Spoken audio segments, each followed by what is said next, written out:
Thank Kellen and Mike for having all of us here in their home of Lake Geneva. It's beautiful. I think we could have lucked out more with the weather. I'd also like to thank everyone for making a long trip here. We've got folks from Illinois, Indiana, Colorado, California, Massachusetts, Boston, Texas, from all over. So thank you very much for making the trip out here. Since I know Blake and Kim really appreciate it. And it's pretty nice to have two doctors in the family. Kim is a pediatrician, Blake is a veterinarian. I think Doc Sutton would be very proud to have two doctors in the family. Yes, he would. It's very nice, now that we're all at the wedding, we have permission to call them whenever we have a medical emergency.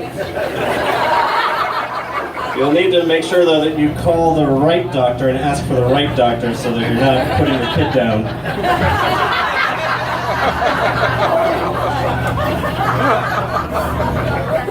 Like, you know, I gotta roast you. I gotta roast you. And Kim, hopefully none of this is new information what I'm about to cover. Best man speech is unfortunately after the ceremony, not before it. So if you're thinking of getting out of this, you are 3 hours and 16 minutes. So a lot of folks might know this, but Blake was an extremely picky eater when he was young. His diet consisted mostly of cheese pizza and macaroni and cheese without the cheese. This is a bit of a branding problem for my grandmother of Seattle, who runs a healthy eating business out of Chicago. Every time Blake, I was also a picky eater, so. Every time Blake and I would show up to Grandma Seattle's, we would always have a bowl of Snickers waiting for us. We would eat Snickers just the whole time. We're sick of Snickers. Don't need any more Snickers.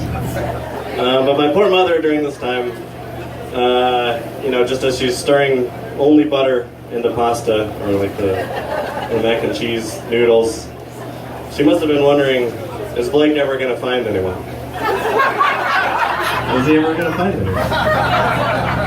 Fast forward a few years, the beginning of sophomore year, I think after you had finished moving Kim in, Blake decided he was going to install hardwood floors in his dorm room. So while everyone else is figuring out who has the fake ID on the floor and making friends, Blake is studiously snapping hardwood floors together. He did have the coolest dorm room in Stanford. You can't deny that.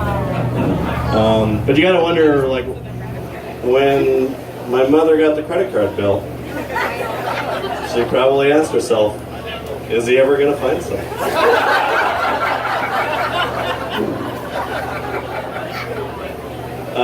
Blake also owns a cape. He owns a cape. It's a black, floor-length, weatherproof, handmade cape. Blake owned this in high school. In Archbishop Murphy, Washington, in Everett. The dress code for young men now reads, young men shall now keep their hair short above the collar, no coloring.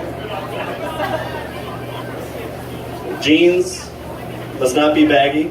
T-shirts are okay, but no alcohol signs, and no gang signs, no capes.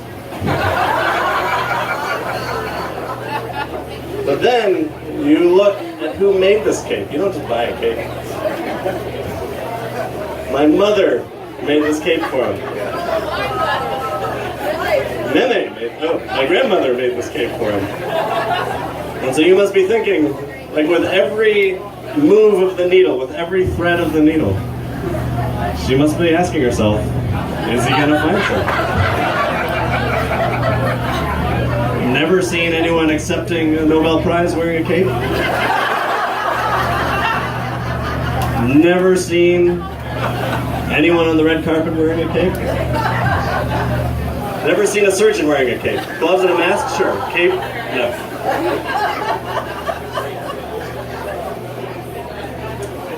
But Blake,